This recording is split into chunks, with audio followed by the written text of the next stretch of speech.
So back on the Cabriolet, one of the problems with it that we've been experiencing is basically a really bad vibration from the drivetrain when the car is just idling. And that is usually due to bad motor mounts. So these cars are rubber mounted, like the engines are rubber mounted with a few motor mounts. There's one right there that you can see it up in here. That's the bolt for it. That's the one that usually goes bad. And I'll show you what it looks like. So there's that one on the face of the engine that mounts it to the chassis. There's at the very front here, there's this little rubber snubber, and this actually does not touch the radiator support, or at least it's not supposed to.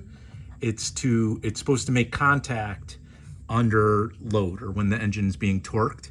So the way you adjust this one is to just make sure there's even amount of space around this cup. So this one doesn't really cause vibration, but it's important that it's adjusted correctly. The other is back here at the bottom of the transmission. And you could actually see where this one split like totally and failed. So that one is completely failed.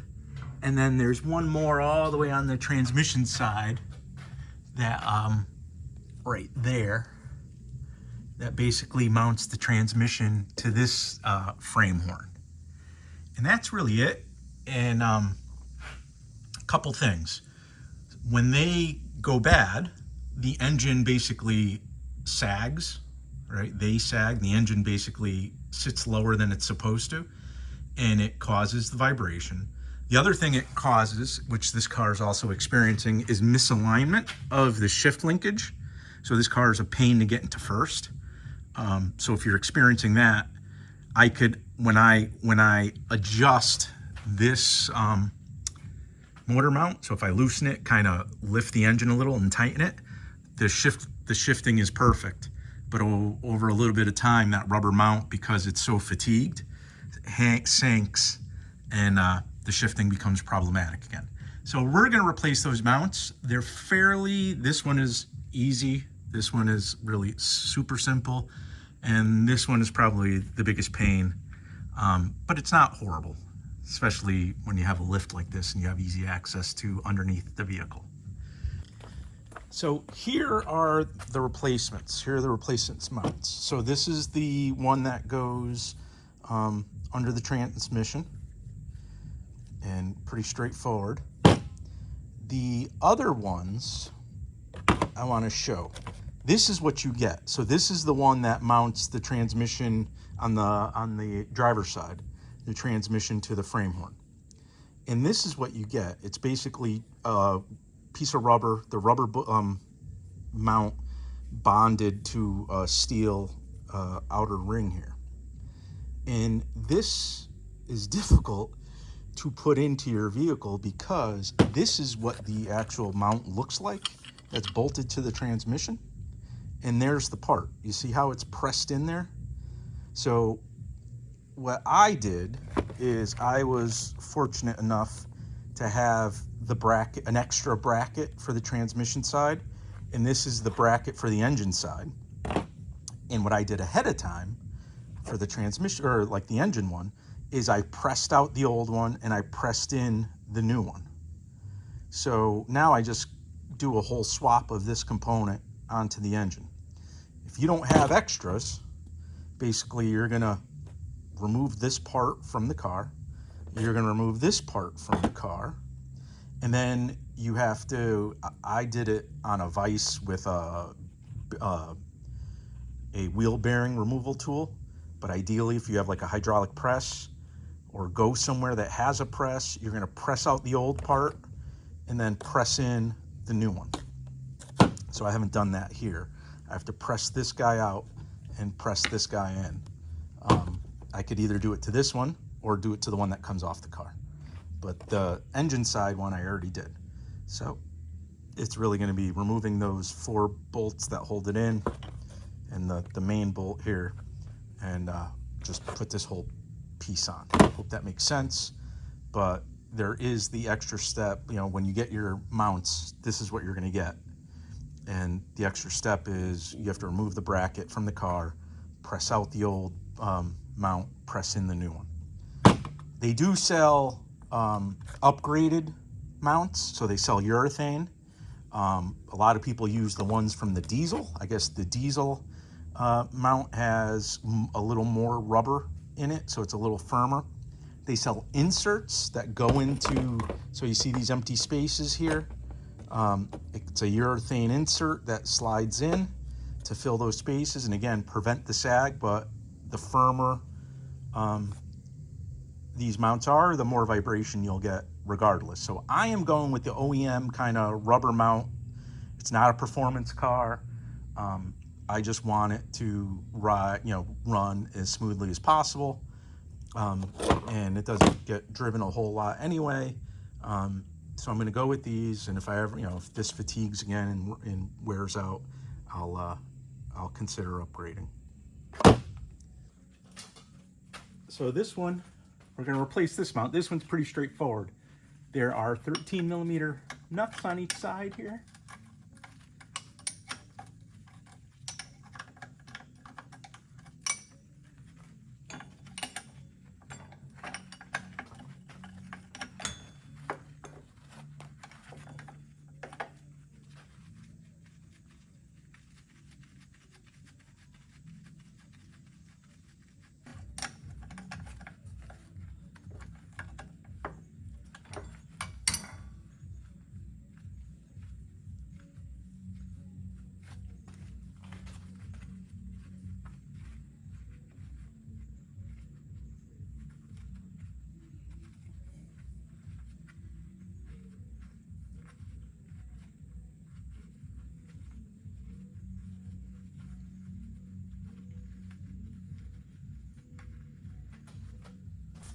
And then I'm gonna support the transmission and then undo this guy here, which is a 19.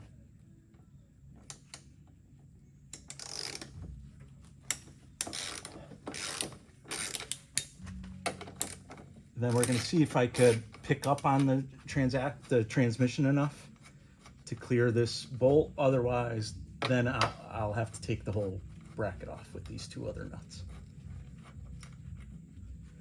This bracket itself is adjustable. This is how you adjust.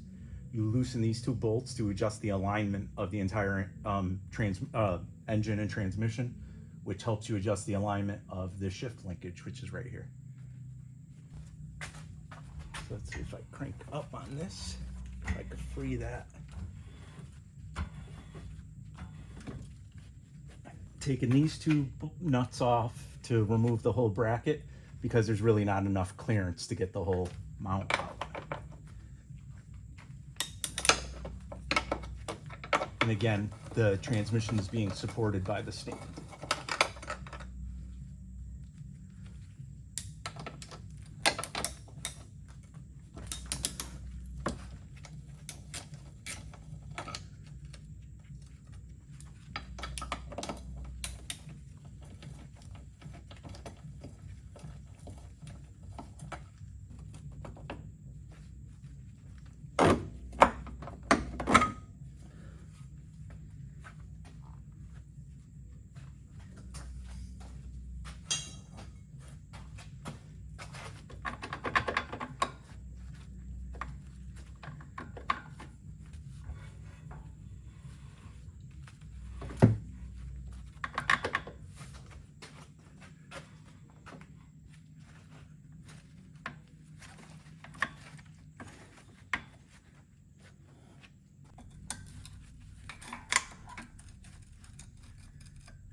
Lines up, but it needs a little persuasion.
So we have the new mount that goes to the transmission.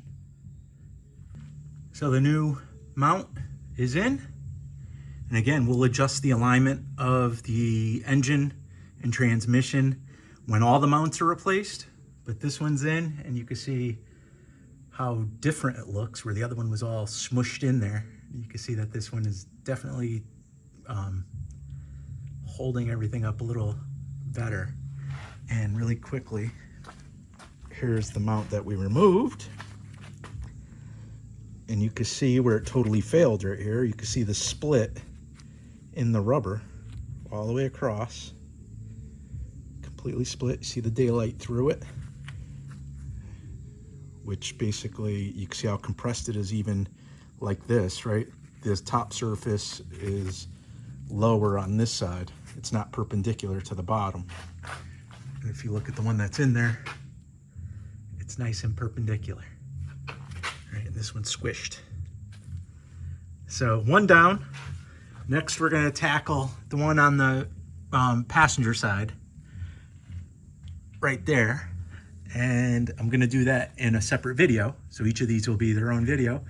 So subscribe, stay tuned, and we'll see you soon.